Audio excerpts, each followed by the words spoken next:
Good afternoon. Thank you for joining us for today's crew news conference with members of the Expedition 34 and 35 crew.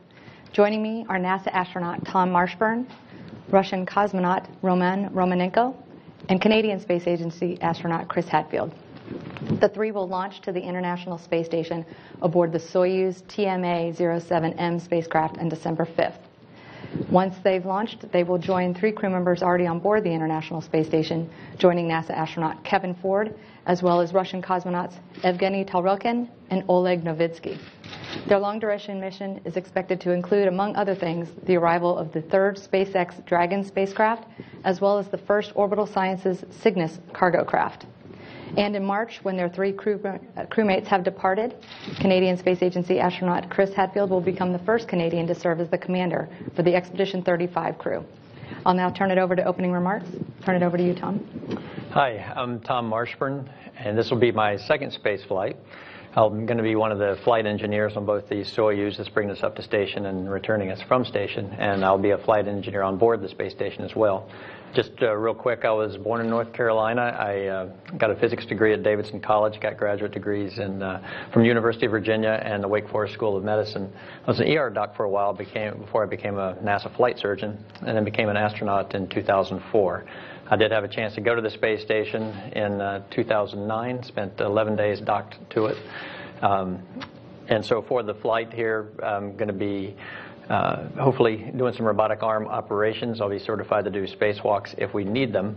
But as with most of us, our main focus is going to be conducting a lot of experiments on board, and looking very much forward to, after 2.5 years of training, to getting our hands on the experiments and to see what we find out. And next to me is Roman Romanenko. Добрый день, я Роман Романенко, представитель Роскосмоса. Тоже вкратце расскажу о том, что я прошел. Значит, до этого я летал один раз в космос. Кстати, вместе с Томом провели неплохое время на станции. В 2009 году выполнил свой первый полет в протяжении 188 дней. Good afternoon. My name is Roman Romanenko, and I'm representative of Roscosmos. And I'll try to be short and brief, and I'll say a few words about myself. I've already been in space. It was back in 2009, actually, together with Tom. We were together on the ISS, and I spent 188 days there. Родился я в России, неподалеку от города Москва. После чего закончил в Звездном городке среднюю школу, поступил в военное училище, где выучился на военного летчика, и некоторое время находился в полку, где выполнял работу пилота самолета. До 2007 года я был в ВВС, после чего написал заявление в отряд космонавтов, и с 1998 года нахожусь в отряде космонавтов. I was born in Russia, in the neighborhood of Moscow, and I graduated from a school in Zvyozdny. Then I went to a military school and became a military pilot. I served in a regiment as a pilot until 1997, when I left the Air Force and became part of the Cosmonaut Corps. And since 1998, I've been serving on the Cosmonaut Corps. Женат, имею 2 детей, воспитываю их и параллельно готовлюсь к следующему космическому полету. And I'm married, I have 2 children, and I'm getting prepared for my next space flight. Good afternoon. My name is Chris Hadfield. I think it's a really interesting time for the three of us to be having a press conference with the history that is personified by the recent passing of a couple space pioneers of Sally Ride and Neil Armstrong, and with Neil Armstrong's memorial this morning, and also the recent events on Space Station. Some really critical operations done in the last couple of weeks, overcoming some big significant hurdles, and having the space station, both the combination of the electrical repair and the EVAs and the complexities of releasing the Japanese HTV yesterday, demonstrating the necessity for continued expertise and skill in this thing that is spaceflight. And for us to be looking forward to our flight today really helps put that into perspective. I'm really lucky to be flying with these gentlemen. I'm from Canada, from the Canadian Space Agency. I was raised on a farm not too far from Toronto in the town of Milton, and 2 brothers and 2 sisters. Joined the Air Force. I flew CF-18s. I did a training as a test pilot with the U.S. Air Force and flew as an exchange test pilot with the United States Navy. And I've been an astronaut for a little over 20 years. I've flown in space for 20 days, and I've been in the astronaut program for 20 years to this point. So I'm looking forward to the 6 months on orbit. My first flight was to help build the Russian space station Mir, and my second flight to do spacewalks and to help build the International Space Station. I'm really looking forward to the suite of international experiments that are on board. We've been training all around the world, not only to be able to run that laboratory up there, but to be able to do the science that's on board. And we are ready to do whatever we're asked of. So back to you, Nicole. Thank you so much. We're going to start here with questions from the Johnson Space Center. If you could please indicate if you have a question and state your name and affiliation. We'll start on this side with Mark. Sorry, I was lost in my Mark Thoreau for Aviation Week. I had a couple of questions. The first one I think is for Roman Romanenko. I've seen some scheduling that shows possibly the Russian multi-purpose laboratory module might show up in the spring timeframe during your crew's time on the space station. And I wondered if you guys are expecting that with, I think, the module and the European robot arm. Вообще у нас не запланировано прилета нового модуля российского. Он будет прилетать позже, в 2014 году. Вот. Но некоторые элементы конструкции будут доставляться в процессе пристыковки тех грузовых кораблей, прогрессов, которые будут нам приходить в промежуток, в момент нашего полета. Actually, the docking of the new Russian module is not planned until 2014, but certain parts of the structure will arrive on the Russian Progress vehicles, and we'll use them before the new module arrives. Вот, поэтому было бы неплохо, если бы этот модуль пристыковался в то время, которое должно было расписано раньше. Мы бы тогда имели дополнительные какие-то выходы, работы снаружи.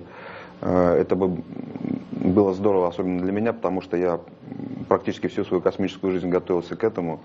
И уже второй полет я не имею в плане прогулок с другой стороны нашей станции. Of course, if the schedule held, we probably would have a couple of spacewalks planned, and this would be something really good for me, because this is something that I've been getting ready for my entire space life, getting ready for spacewalks, but unfortunately this is not probably going to happen. Thank you. And I also had a question for Chris Hadfield. Towards the end of your stay, you'll take command of the space station, and given some of the comments you made as you were introducing yourself, what does this sort of mean for Canada in a big picture sense to have a representative of their country commanding a spacecraft that's international, and how does that sort of fit into Canada's plans for the future to work internationally or keep pressing ahead with space exploration? Well, let me first answer at a personal level. It is hugely exciting and a great honor to be asked to be the commander of the International Space Station. Just from this Canadian kid's point of view, it's just a dream come true to be at this stage of my life, after all the training I've had, to be given the privilege of being asked to do that. So that's a personal answer. On behalf of the country and the Canadian Space Agency, this month marks the 50th anniversary of Canada having our first satellite in space. We were the third nation on Earth to have an indigenous or a Canada-built satellite in orbit after the United States and the Soviet Union. And so you can almost draw a historic line from that very first satellite, Alouette 1, right through to the communication satellites, the remote sensing satellites, all of the reasons that we have gone to space, through to Marc Garneau's first flight on the shuttle back in the early 80s, and the increased experience we've gained right along the way, right through to Julie Payette being the main mission specialist or flight engineer on the shuttle, Bob Thirsk, 6 months on station. It almost forms, if you were to plot it on a graph, some sort of straight line of increased experience and responsibility. And even though it's very hard to predict the future, I think Canada has done an admirable job of participating and, where we can, leading in the World Space Program, managed now through the Canadian Space Agency. And I see this opportunity to work internationally, to help out with the best of my abilities as a continuation of that. And when Neil Armstrong walked on the moon back in '69, I was so inspired by this new human capability. And even though the doors were all closed, I thought someday maybe those doors will open, and a little Canadian kid might have a chance to do that. And so I see what we're doing now as just a long hallway of doors that are continuing to open to help both perhaps inspire and motivate young Canadian kids and young kids all around the world in those same footsteps that Neil and Buzz put up there in '69. Yeah, 2 questions.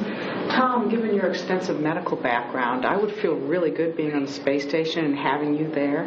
I mean, tell me how your medical background would translate on the space station, what that skill set brings to a long-duration mission. When I worked as a flight surgeon on the Mir, for the Mir space station, I wasn't on board it, but I supported the U.S. astronauts that were up there.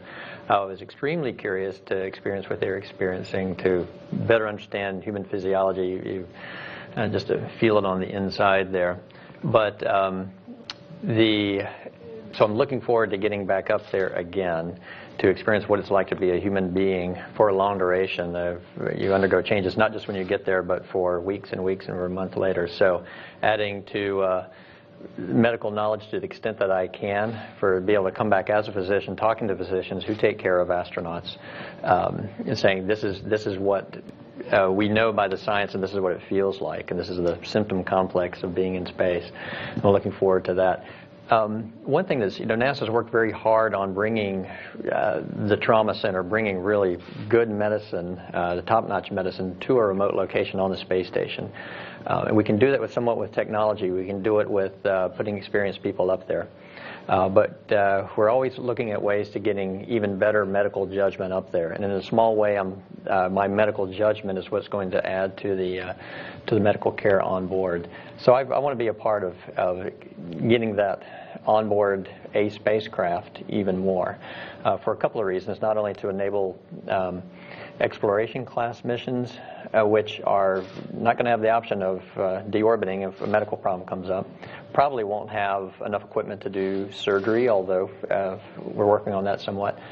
But not only that, but those kind of things were directly relatable to healthcare on Earth, and increasing healthcare not only to outposts and to underserved areas, remote locations around the globe, but one could consider inner city ER as being a remote location, because it could take you 8 hours, as we know, to get in to see the doctor. So all of the Earth benefits are huge, I feel like, and so I'm very excited about that. Chris, I know you've got an extensive musical background, and I think there are a variety of instruments up there on the space station. Planning anything or taking anything with you, and what kind of music are you going to plan to listen to up there? It turns out all 3 of us are musicians in our spare time. Most of us guitar-based. So, and on board the space station, there's a guitar, a Canadian guitar, luckily enough, made in Vancouver. But there's also a keyboard, and most recently, there's a ukulele on the space station. So, our job is of course to work and keep the station healthy and get all the experiments done. But we do have evenings and some time on the weekends, and just as we do on Earth, astronauts have different hobbies and pastimes, and mine is music. And so the opportunity to play the songs that I know up there, to record songs that I've written. I'm working with several musical organizations on Earth, working nationally in Canada to record a song along with the band, the Bare Naked Ladies, actually. It'll be in schools and choirs and high school orchestras and things all this year, a song that we've written together. So it's an extension, really, of communication. We can talk in Russian, we can talk in French, we can talk in English, we can talk in music. And it's a really fundamental human form of artistic communication. And it touches people at a different level, in a different way. And for me, music is really important on Earth. And I'm really looking forward to the opportunity to float weightless by the huge cupola window, playing and writing and recording music from that amazing new human vantage point. For Chris and for Tom, Earth observations, I know it's a mandate on the space station, but talk to me about what you will be looking for in your Earth observations on your personal list, and then what you're looking for scientifically as well. I don't want to speak for Chris, but he's a traveler and explorer on the Earth as well as me, and I would love to see a lot of those places I've been to from space, and many places I haven't been, which for me involves mountain ranges and remote areas, both at each pole, as far as our orbit will allow. So I'm looking forward to that. But large climate events that occur, I've heard about crew members being able to observe that, photograph it, to bring back the view to people on Earth can have a huge impact on how people feel about the Earth, how they feel about processes that are occurring on the Earth, something you can't necessarily get with a satellite, with a pre-planned series of photographs to be executed by a remote satellite. So I'm looking forward to using my brain, my eyes, to see things both under the direction from the ground, but also to see what I can pick out as to what's going on. We have some wonderful satellites that take great Earth images right now, and Google Earth is as good a record of that as possible. But the chance artistry that looking at the Earth brings, when you're outside on a spacewalk and you look at the Earth, it more than just goes into your eyes. It fills your entire mind. It is just an overwhelming beauty. And once in a while, some aspect of it we'll be able to capture with a camera. Not just the technical side of Earth and the geography of Earth, but the beauty that comes from seeing Earth through a different vantage point. I'm flying a Japanese experiment that mirrors their earthbound tradition of looking at the moon as a reflection in liquid through artistry and description. And a Japanese artist came up with the idea of looking at the world through reflections in liquid, and I have a payload that will float water droplets and use a high-definition video camera looking at the Earth's horizon through the various windows of the space station to see the Earth as an artistic human place, not just looking as a fact or places that I've been or places I want to go. And of course I'm interested in those. But the bigger human side of it, of the artistry and beauty of it, I'm really looking forward to the wealth and the privilege of time during our 6 months to see the world, for me, what will be in a new way. Any questions here at the newsroom? Okay, with that, I take it back. Go ahead, Mark. Mark Carruth, Radiation Week again. I wonder if you might discuss what and even the timing of the commercial, U.S. commercial cargo craft you anticipate during your 6 months. I know the schedule's changed. I just kind of wonder how it looks now. Actually, Mark, we just came from a meeting with our flight directors just prior to coming over to speak with you. Of course, there's a combination of the well-proven vehicles that are coming up and then the newer ones. We have a succession of progresses, and of course the Soyuz is rotating. When we arrive, all of the Russian ports will be full. There'll be 2 progresses there as well as a Soyuz. And then not too long after we arrive, we launch December 5th, of course. There is scheduled to have a Dragon come up about in the order of 6 weeks after we get there. And then a little later in our increment, we're expecting an ATV towards the end into April. And then the last piece is the absolutely new commercial vehicle coming up, which is Orbital Cygnus. And the date on that, of course, is still in flux. It's very hard to get to space, and they're trying to make sure they do everything right. And we don't know the current date. We're looking to see it towards the end of our 6 months. We land middle of May sometime, and somewhere in the last quarter of our time, we're expecting to see Cygnus come up as well. And the ATV will be in around that same time frame. So that's the sequence that we're expecting.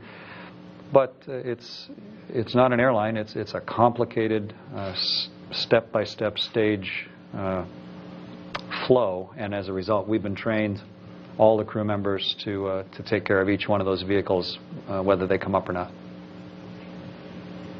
Okay, with that, now we will switch to take questions from Canadian media located at the Canadian Space Agency headquarters in Saint-Hubert, Canada. Geneviève Beauchemin from CTV News. Hi. Hi, Chris Hadfield. I wanted to ask you, when this was announced 2 years ago, you talked about the challenges of preparing for a mission that would be much longer than the missions you've done in the past. What was that like for you? The training is a really fascinating process, actually. You spend so much of it alone. Because the skills that are necessary are skills you have to gather yourself. You have to fully understand how to fix everything, say, inside the Japanese laboratory or the European laboratory. This morning I had a 2-hour class on refreshing all of my knowledge of how to fix the complex computer and cooling and thermal control systems in the European laboratory. And it's not efficient to send the whole crew to each one of those. So for years in advance of the flight, you are traveling from simulator to simulator and classroom to classroom, learning all of what might be viewed in an Olympic comparison as the compulsories before you get to any of the freestyle. And now for the last 6 months or 9 months, we've really started to move in lockstep as a crew, where it makes more sense now that all of us have the requisite knowledge and proven skills, that now we can start functioning both in the station as a crew for emergencies and day-to-day ops, and maybe even more critically in the Soyuz as a crew of 3, because that's the most dynamic phase of flight. Things can happen the quickest, that we really have to be able to react to. And it's maybe like building a pyramid. All of those huge area of skills all getting focused more and more, with the very apex of our training pyramid being December 5th, when we climb into the Soyuz on the same launch pad that Yuri Gagarin climbed into his spaceship, and the 3 of us light the fires underneath and leave Earth.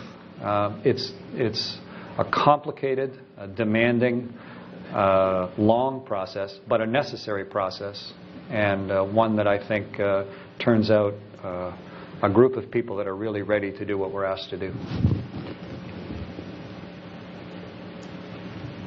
Mr. Hadfield, this is Max Harrell from the Montreal Gazette. I wonder if you could, continuing along that line, if you could tell us what some of the toughest parts of your training have been, and what are the most riskiest scenarios you prepare for, such as, I guess, a fire or even a meteorite hitting the station. The toughest parts of the training, I think probably it is keeping it all in your head over all that time. You go to Cologne, Germany, to study on the European part, and of course they very ardently and conscientiously teach you everything you need to know. And then a year later you come back for a refresher, and another year later you come back for a refresher, and then the next time you see it, you're in orbit. And how do you filter that in your mind? How do you keep track of the really critical items? How do you keep them fresh in your head? You know, I build a one-pager. Okay, when I'm going to think about the Columbus module, I have this one piece of paper, and I've tried to list all of the mental reminders so that I can then picture myself back 3 years ago in the classroom in Cologne, remembering all those things I needed to know. And that's true for the Canadarm2 and for spacewalking, trying to keep it all in your brain for that length of time so that when the moment comes, you can remember what that instructor told you that day in Sevastopol in the Ukraine that makes all the difference between success, failure, or life or death. And as you mentioned, the 3 leading dangers that we have are a depressurization, a fire, or a toxic atmosphere caused by some other cause. And we train in great detail as well as enough repetition that it becomes sort of automatic. We train individually to understand it all, and then we train as a crew. And in our Soyuz sims, we can be sitting there, and the Soyuz sim actually fills up with smoke. We're wearing our pressure suits, and smoke starts pouring out of our instrument panel on the Soyuz in the simulator. And you immediately, of course, have to react, shut off all the power sources, get your mask closed, get on the ship's oxygen. And the smoke gets so thick you can't even see the instrument panel in front of you. Really high-fidelity simulation so that we end up with all the right responses, learning how to communicate with each other so that we can get rid of the source of the fire, clear the atmosphere out, assess the health of the vehicle, and do the most logical thing that comes next. And if you took just a regular person off the street and gave them the circumstances, it would be just way too much to ask. But after the years of preparation and the chance to prepare for it together, you can then go confidently, almost comfortably, into what could be a pretty hairy situation with the knowledge that you've gained over all these years, and hopefully are retaining somewhere in your frontal lobes so that we can react appropriately whether things go perfectly or whether things go badly.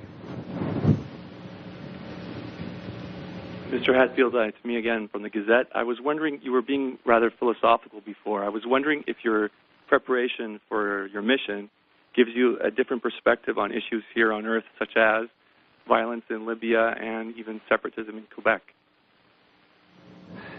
You know, when I'm looking at the events of history, it's possible to get really excited about the things that have happened in the last 20 minutes or the last week or the last month. But I try and not to overreact or to underreact. I try and look at things in the context of the big picture. And that's true for political events, for people misbehaving, doing things that people just shouldn't do, for natural disasters that happen, for the wonderful achievements that happen, and for the deaths of some of the great people at a personal and a professional level that go by. And I think one of the benefits of the great privilege that we have of leaving the Earth and going around our entire planet in about the time it takes to run this press conference is that it does give you a different perspective. You see the world as one place. It's almost like looking at your family, and you know you have some relatives that you know you're a little embarrassed about, or that don't behave properly, or that have different ideas than you, and it's a big fractious group, but you're all the same family, and you need to figure out how to make it all work together.